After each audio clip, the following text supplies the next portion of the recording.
Everyone, I am Sonam. Welcome back to my YouTube channel Apna Vidyalaya. आज के इस वीडियो में हम आप सभी को बताएंगे एक मोस्ट इम्पोर्टेंट टॉपिक। तो यहाँ पे बोर्ड परीक्षा में कॉपी कैसे लिखे जिसे देख करके टीचर आपको पूरे के पूरे नंबर दे। यानी एक टॉपर स्टूडेंट अपनी बोर्ड परीक्षा में कॉपी कैसे लिखता है जिससे उसे 100 में 95% नंबर टीचर देते हैं और वह एक टॉपर स्टूडेंट बन जाता है। तो यहाँ पे हम आप सभी को वही तरीका बताएंगे। अगर आप लोग ऐसे लिखोगे अपनी बोर्ड एग्जाम में कॉपी तो आपका 95% नंबर बिल्कुल पक्का है। ये मेरी 100% गारंटी है। तो आप लोग इस वीडियो को बिना स्किप किए लास्ट तक देखिएगा। यहाँ पे हम आप सभी को लिख करके बताएंगे बहुत ही अच्छे तरीके से। तो सबसे पहले हम आप सभी को बताएंगे कि आपको कॉपी को लिखना कैसे प्रारंभ करना है, ठीक है, जिसे देखकर टीचर बहुत ज्यादा खुश हो जाए और आपको पूरे के पूरे नंबर दे। तो यहाँ पे देखिए, आपको कॉपी लिखने के लिए बोर्ड एग्जाम में कुछ पेन की नेसेसरी होगी। जैसे यहाँ पे आप सभी को, ठीक है, ब्लैक और ब्लू पेन होना चाहिए आपके पास। एक आप सभी के पास स्केल होना चाहिए और इसके अलावा आपके पास एक ब्लैक स्केच होना चाहिए, ठीक है। तो ये रहा बोर्ड एग्जाम की कॉपी। आपको सबसे पहले क्या करना है, ठीक है, यहाँ पे आप सभी को अपना रोल नंबर लिखना है। तो आपका जो भी रोल नंबर है यहाँ पे आपको लिख देना है। जैसे यहाँ पे हमने एक रोल नंबर लिख दिया इस तरह से।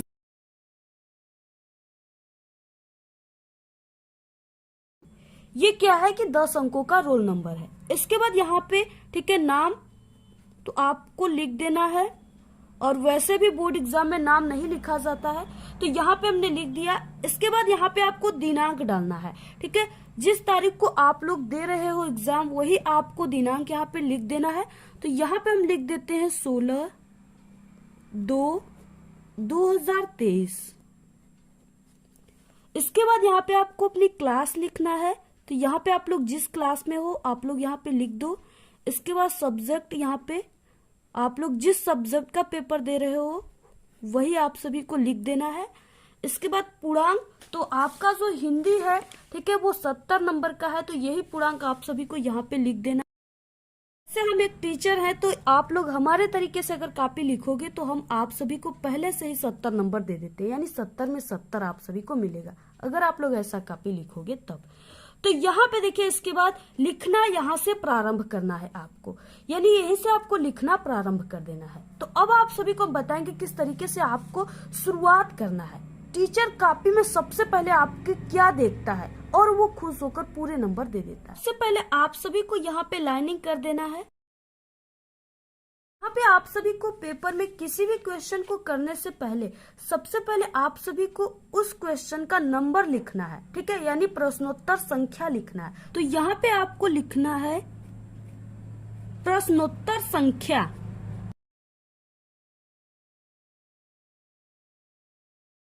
और यहाँ पे आपको लिखना है जो भी आप लोग नंबर का क्वेश्चन को कर रहे हो, यहाँ पे आपको वो नंबर लिख देना है, ठीक है। तो यहाँ पे हम पहले के लिखेंगे पहले, तो यहाँ पे आपको जैसे पहला, ठीक है, इस तरह से लिख देना। इसके नीचे आप सभी को इस तरह से अंडरलाइन कर देना है। तो यहाँ पे हम आप सभी को बहुविकल्पी क्वेश्चन को लास्ट में बताएंगे किस तरह से करना है। सबसे पहले हम आप सभी को बता दें कि क्वेश्चन वाले जो सब्जेक्टिव क्वेश्चन होते हैं उनको कैसे हल किया जाता है। तो यहाँ पे ये वाला क्वेश्चन, जैसे निम्नलिखित गद्यांशों में से किसी एक गद्यांश के नीचे दिए गए प्रश्नों के उत्तर दीजिए, ठीक है। ये क्वेश्चन 6 नंबर का है। तो आपको किस तरह से इसका आंसर लिखना है जिससे आपको पूरे के पूरे 6 नंबर मिले। तो यहाँ पे देखिए, इसमें 2 गद्यांश है। पहला ये है, इसके बाद दूसरा जो है ये इस साइड में है। आप लोग दोनों में से आपको जो भी बहुत ही अच्छे तरीके से याद है आप लोग उसी को हल कीजिए, ठीक है, उसी के क्वेश्चन के आंसर को लिखिए। अब हम दूसरे वाले को करते हैं, ठीक है, जो कि बहुत मोस्ट इम्पोर्टेंट है। तो यहाँ पे जैसे आप सभी को यहाँ पे लिख देना है प्रश्नोत्तर संख्या पहले का, और यहाँ पे हम ख वाला लिख रहे हैं तो आपको इस तरह से ख लिख देना है। तो यहाँ पे देखिए, हम ख वाला लिख रहे हैं तो यहाँ पे आप सभी को, ठीक है, यानी इस लाइन के इधर आपको ख लिख देना है। इसके बाद यहाँ पे हम गद्यांश को सॉल्व कर रहे हैं सबसे पहले, तो आपको यहाँ पे लिख देना है गद, ठीक है, यानी हिंट्स लिखना है। तो यहाँ पे आपको गद इस तरह से लिख देना है। इसके बाद यहाँ पे आप सभी को क्या करना है, आप लोग जिस गद्यांश को सॉल्व करें, जिस गद्यांश के क्वेश्चन का आंसर को लिख रहे हो, तो सबसे पहले देखिए इसके नीचे 3 क्वेश्चन दिए हुए, ठीक है। तो यहाँ पे पहला है कि उपर्युक्त गद्यांश का संदर्भ लिखिए, दूसरा है रेखांकित अंश की व्याख्या कीजिए, और तीसरे में एक क्वेश्चन है। तो आपको कैसे लिखना है, तो सबसे पहले आपको यहाँ पे गद्य हेडिंग डालना है, क्योंकि आप लोग गद्यांश सॉल्व कर रहे हो। इसके बाद आप सभी को जो भी यहाँ पे गद्यांश दिया हुआ है उसका यानी कि फर्स्ट का 2 वर्ड और लास्ट के 2 वर्ड को जरूर लिख देना है। इससे टीचर को समझ में आ जाता है कि आप लोग गद्यांश वाले क्वेश्चन को सॉल्व किए हैं, ठीक है। तो यहाँ पे देखिए जैसे कुसंग का ज्वर, तो यहाँ पे सबसे पहले आपको लिख देना है थोड़ा सा हिंट्स, कुसंग का ज्वर।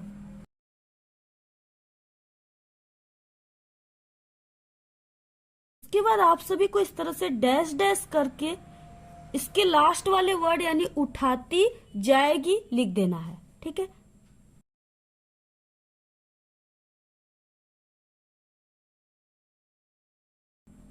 इस तरह से आपको लिख देना है। इसके बाद आप सभी को यहाँ पे पूछ रखा है पहले क्वेश्चन में संदर्भ, तो यहाँ पे आपको पहला लिखना है और संदर्भ। तो इस तरह से आपको यहाँ पे पहला और यहाँ पे संदर्भ। अब इसके बाद देखिए संदर्भ लिखने का सबसे सही तरीका क्या होता है, जिसे देखकर टीचर आपको पूरे के पूरे नंबर देते हैं। ये देखिए जो संदर्भ है इसमें क्या लिखा जाता है कि ये जो गद्यांश दिया हुआ है ये किस पाठ का है और इसके लेखक कौन है। तो ये देखिए क्लास 10th हिंदी के मित्रता नामक पाठ से है और इनके लेखक आचार्य रामचंद्र शुक्ल है। तो आपको इसको किस तरह से लिखना है, तो यहाँ पे देखिए प्रस्तुत गद्यांश,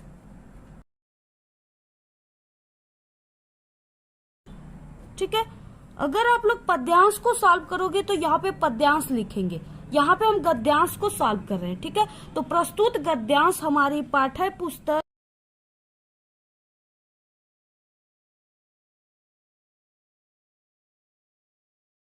हिंदी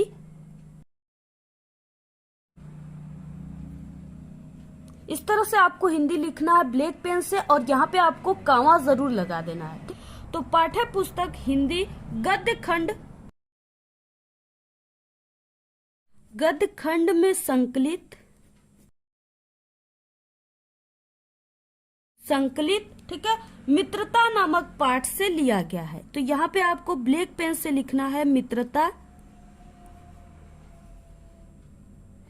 और इसको भी आपको कामा में लिखना है इस तरह से, ठीक है। मित्रता नामक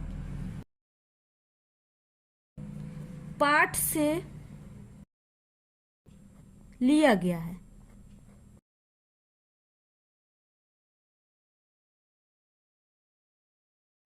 इसके लेखक आचार्य रामचंद्र शुक्ल हैं, ठीक है।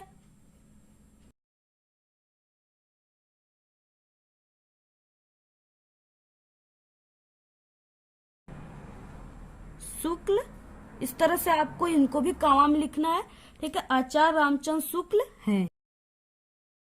इस तरह से आप सभी को अपने बोर्ड एग्जाम में, ठीक है, गद्यांश वाले संदर्भ को इसी तरीके से लिखना है। अगर आप लोग ऐसे लिखते हो तो टीचर आपको पूरे के पूरे 2 नंबर देंगे, ठीक है। यानी इस तरह से आपको ब्लैक पेन का जहाँ पे यूज करना है यहाँ पे आपको, ठीक है, यानी पाठ का नाम और लेखक के नाम को आपको ब्लैक पेन से ही लिखना है, तभी आपको पूरे नंबर मिलेंगे। इसके बाद इस क्वेश्चन में नेक्स्ट क्वेश्चन है कि रेखांकित अंश की व्याख्या कीजिए, यानी दूसरा नंबर वाला। तो इसका आंसर आप सभी को अब कैसे लिखना है, ठीक है। तो इसका आंसर इस छोटे से लाइन में नहीं हट सकता, तो अब आप सभी को नेक्स्ट पेज से शुरू करना है इसका आंसर लिखना, ठीक है। और जहां पे भी आप लोग लिखिए दूसरे नंबर वाला क्वेश्चन कर रहे हैं तो आपको दूसरा लिख देना है। और इससे पहले हम आप सभी को बता दें कि ये रेखांकित अंश क्या होता है, ठीक है। तो यहाँ पे देखिए रेखांकित अंश की व्याख्या कीजिए। इसका मतलब कि यहाँ पे ये जो गद्यांश दिया हुआ है, तो यहाँ पे जिन वर्डों के नीचे यहाँ पे अंडरलाइन दिया हुआ है सिर्फ आपको उतना ही व्याख्या करना है, बाकी इन सब का नहीं करना है, ठीक है, क्योंकि ये 2 ही नंबर का है। तो यहाँ पे कुसंग से लेकर के क्षय करता है यहाँ तक का ही सिर्फ आपको व्याख्या करना है। तो यहाँ पे देखिए किस तरह से आपको लिखना है। तो सबसे पहले रेखांकित अंश की व्याख्या आपको हेडिंग डालना है, ठीक ठीक है, यहाँ पे दूसरा और यहाँ पे रेखांकित अंश की व्याख्या। इसके बाद अब आपको किस तरह से लिखना है, यानी एक टॉपर स्टूडेंट किस तरह से लिखते हैं, क्योंकि I am a topper student. ठीक है, तो यहाँ पे देखिए आपको क्या करना है, इस तरह से प्रस्तुत पंक्ति में लेखक बुरी संगति को भयानक रोग बताते हैं। ठीक है, यानी इसी का जो यहाँ पे दिया हुआ है इसी का आपको व्याख्या करना है। ये जो चीजें लिखा हुआ है इसे आपको अपने शब्दों में लिखना है। ठीक है, इसी से रिलेटेड आपको इसका व्याख्या करना है। तो यहाँ पे आपको कोई भी व्याख्या है यहाँ से इस तरह से आपको स्टार्ट करना है कि प्रस्तुत पंक्ति में लेखक बुरी संगति को भयानक रोग बताते हैं। भयानक है तो इसलिए यहाँ पे भयानक रोग बताते हैं। यह अच्छे गुणों का विनाश करने के साथ साथ बुद्धि को भी नष्ट कर देती है, किंतु अगर अच्छी संगति मिल जाए तो बुरी संगति में पड़ा व्यक्ति गर्त से निकलकर यानी बुरी आदतों से निकलकर प्रगति के पथ पर चलने लगता है। ठीक है, तो यहाँ पे यानी इस 3 लाइन का इस तरह से आपको व्याख्या लिखना है। जो हमने यहाँ पे लिखा है वही इसमें लिखा हुआ है, सिर्फ हमने इसको अपने शब्दों में लिखा है, आपको भी उसी तरह से लिखना है। ठीक है, यानी यही सब वर्ड होने चाहिए, सिर्फ थोड़ा बहुत आपको उसमें अपने विचार देने हैं।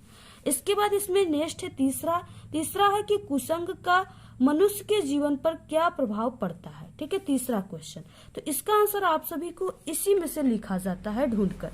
तो यहाँ पे देखिए कुसंग का प्रभाव विनाशकारी होता है, यह अच्छे गुणों का विनाश करने के साथ साथ बुद्धि को भी नष्ट कर देती है। ठीक है, तो इस तरह से आपको तीसरा लिख करके लिख देना है। तो ये पूरा हो गया गद्यांश। अगर आप लोग इस तरह से सॉल्व करते हो, पूरे तीनों क्वेश्चन का आंसर लिखते हो, तो आपको टीचर 6 का 6 पूरा नंबर देगा। ठीक है, और अगर आपकी हैंड राइटिंग खराब है तो आप सभी को क्या करना है, 2 वर्डों के बीच में आपको एक एक पेन का इस तरह से गैप देकर लिखना है। ठीक है, आपकी हैंड राइटिंग काफी अच्छी लगेगी देखने में। तो इस तरह से आपको लिखना है, और कहीं भी आप सभी को शुरू के यानी कि आपको फर्स्ट के सेकेंड पेज में कहीं पर भी आपको कट पिट नहीं करना है अपनी बोर्ड एग्जाम की कॉपी में, इसी तरह से लिखना है। इसके बाद नेक्स्ट है जीवन परिचय। आप सभी के हिंदी में क्लास 10th और 12th सभी में जीवन परिचय लिखने के लिए आता है। तो यहाँ पे दिया हुआ है कि दिए गए लेखकों में से किसी एक का जीवन परिचय लिखते हुए उनकी एक प्रमुख रचना का उल्लेख कीजिए, और ये 5 नंबर का है। ठीक है, लेखक और कवि दोनों का आता है, यानी 10 नंबर का जीवन परिचय आता है। तो यहाँ पे देखिए 3 दिए हुए, जिसमें से हम आप सभी को जयशंकर प्रसाद जो बहुत ही मोस्ट इम्पोर्टेंट है, इनका लिखकर बताएंगे किस तरह से एक टॉपर स्टूडेंट लिखते हैं और किस तरह से लिखा हुआ जीवन परिचय पर टीचर पूरे नंबर देते हैं। तो यहाँ पे देखिए आप सभी को सबसे पहले प्रश्नोत्तर संख्या लिख देना है। जो भी आप लोग नंबर कर रहे हो यहाँ पे आपको लिख देना है। ठीक है, तो यहाँ पे छठे का क हम लिख देते हैं इस तरह से। यहाँ पे आप लोग जिस लेखक या कवि का जीवन परिचय लिख रहे हैं, सबसे पहले आपको उनका यहाँ पे नाम लिखना है। तो यहाँ पे हम दूसरा नंबर वाला यानी जयशंकर प्रसाद को लिख रहे हैं, तो यहाँ पे लिख दिए। इसके बाद यहाँ पे जीवन परिचय हेडिंग डालना है। ठीक है, और इसके बाद यहाँ पे देखिए जो सबसे सही तरीका होता है वो होता है बॉक्स बनाकर जीवन परिचय लिखना। ठीक है, क्योंकि जब भी टीचर आपकी कॉपी को चेक करता है तो वो पूरे जीवन परिचय को कभी भी नहीं पढ़ता, वो सिर्फ इसी बॉक्स को ही देखता है। अगर इसमें आप लोग सही सही लिखे हो तो आपको पूरे के पूरे 5 नंबर देकर चला जाता है। तो यहाँ पे देखिए सबसे पहले आपको संक्षिप्त परिचय लिखना है। इसके बाद यहाँ पे आप लोग जिस कवि या लेखक का लिख रहे हो उनका नाम लिखना है। यहाँ पे हम जयशंकर प्रसाद का लिख रहे हैं तो यहाँ पे नाम में जयशंकर प्रसाद।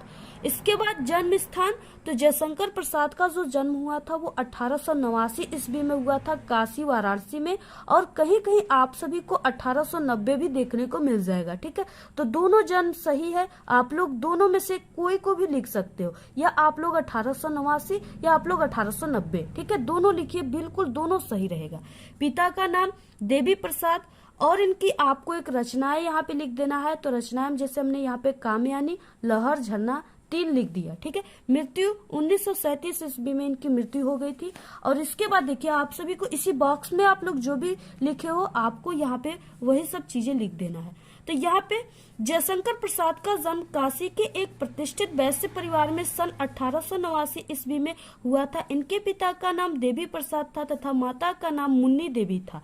ठीक है, और अगर आप लोग बिल्कुल सही सही लिख रहे हो तो आपको यहाँ पे हाइलाइटर का भी यूज कर देना है। ठीक है, इस तरह से अगर आप लोग हाइलाइटर का यूज करोगे तो और भी अच्छा रहेगा, ठीक है, और टीचर और भी अच्छे नंबर आपको देंगे। तो इस तरह से जो भी इम्पोर्टेंट है आप सभी को हाइलाइटर का यूज जरूर कर देना है वहां पे, और आप सभी को ठीक है जो मोस्ट इम्पोर्टेंट है उसको ब्लैक पेन से आपको लिखना है। तो इस तरह से आप लोग हाइलाइटर का यूज कीजिए, ठीक है। तो यहाँ पे मुन्नी देवी था, बचपन में ही पिता का मृत्यु हो जाने के कारण जयशंकर प्रसाद की प्रारंभिक शिक्षा घर पर ही हुई। घर पर ही इन्होंने हिंदी, संस्कृत, उर्दू, फारसी भाषा का गहन अध्ययन किया, ठीक है। इनका बचपन तो बहुत ही सुख में बीता, किंतु बाद में इनको अत्यधिक कठिनाइयों का सामना करना पड़ा। इनका जीवन बड़ा ही संघर्षशील था। अल्पावस्था में ही क्षय रोग से ग्रस्त होकर के, ठीक है, सन 1937 ईस्वी में, यानी बहुत ही अल्पावस्था में, बहुत ही कम उम्र में, ठीक है, ये स्वर्ग सिधार गए, यानी इनकी देहांत हो गई। और लास्ट में आपको रचनाएं जरूर लिख देना है। तो यहाँ पे आपको रचनाएं हेडिंग डालकर इनके कुछ प्रमुख रचना को लिख देना है, जैसे यहाँ पे कामयानी, लहर, तितली इत्यादि इनकी कुछ रचनाएं हैं जो हमने लिख दिया। तो इस तरह से आप लोग अगर जयशंकर प्रसाद का जीवन परिचय या कोई भी कवि या लेखक का जीवन परिचय लिखते हो तो टीचर आपको पूरे के पूरे नंबर देंगे। ये 100% गारंटी, आपका एक भी नंबर नहीं कटेगा और आपको पूरे 100 में 100 पूरे नंबर हिंदी में मिलेंगे। तो आप सभी को 20 बहुविकल्पी क्वेश्चन है, उसका आंसर OMR आंसर शीट पे देना है। तो आपको देखिए जो भी आंसर सही है, ठीक है, इस बहुविकल्पी क्वेश्चन में जो भी आंसर सही है आपको सिर्फ एक ही भरना है। यानी यहाँ पे अगर पहला सही है तो आपको पहले का सिर्फ एक ही भरना है, ये नहीं कि आप लोग 2 भर दिए, ठीक है। अगर आप लोग 2 भर दोगे तो आपका पूरा का पूरा गलत हो जाएगा। इसलिए जो भी आंसर सही है आपको एक ही भरना है और इस गोले को पूर्ण रूप से भरना है, ठीक है। कहीं भी खाली नहीं होना चाहिए, नहीं गोले के बाहर होना चाहिए। और आपको जब भी इस गोले को भरना है तो आपको नीली और काली बॉल पॉइंट पेन का यूज करना है, यानी डार्ट पेन का यूज करना है। तो इस तरीके से आप सभी को, ठीक है, बोर्ड एग्जाम में कॉपी लिखना है। आपको पूरे के पूरे 100 में 95% टीचर देकर जाएंगे, ये मेरी गारंटी है। और इसी तरह आप सभी को हमारे चैनल पे सभी सब्जेक्ट में बोर्ड एग्जाम में कॉपी लिखने की ट्रिक की वीडियो आप लोग जरूर जाकर प्लेलिस्ट में देखिए। हमारे चैनल पे बिना पढ़े पास होने की ट्रिक भी सभी सब्जेक्ट क्लास 10th और 12th में आप लोग प्लेलिस्ट में जरूर देखिए, ठीक है। आज के इस वीडियो में इतना ही। आपको वीडियो कैसा लगा? अगर वीडियो पसंद आए तो एक बड़ा सा लाइक कर दे, चैनल पे ना तो सब्सक्राइब करके बेल आइकन को जरूर प्रेस कर दे। आप लोग इस वीडियो को सभी दोस्तों में प्लीज शेयर कीजिए, कमेंट करना बिल्कुल ना भूले। Thanks, all the very best, bye bye.